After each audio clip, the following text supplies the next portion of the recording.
Hi, this is Brian from Northern Power and Safety, and we're going to discuss how to set up and configure My Overshift Alerting.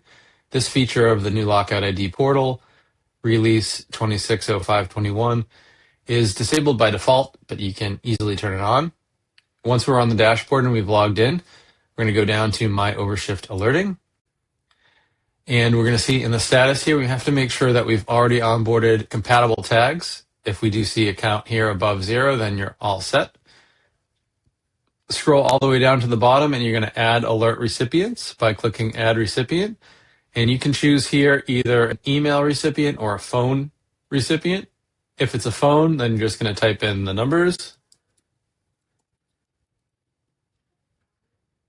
and add.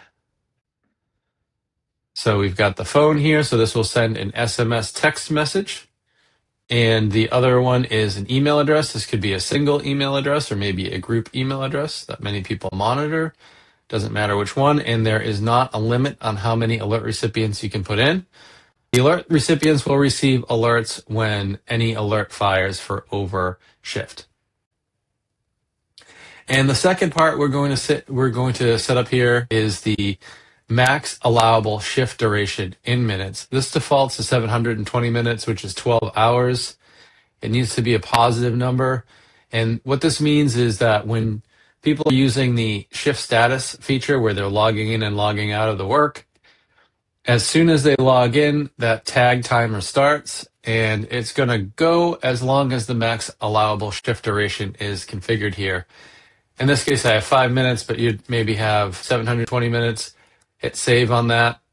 And what happens is that timer starts, and if the system, which scans every 15 minutes, sees that there's a tag that is not logged out and is over that max allowable duration, you are going to get an alert to any and all of the alert recipients via the method that you've chosen, email and SMS text messaging. So that is how easy it is to set up and configure overshift alerting with the Generation 2 and Generation 3 tags. These are the tags with numbers of V2 and V3. If you have any questions, please reach out to us at support@lockoutids.com or give us a call at 617-340-3061. Bye for now.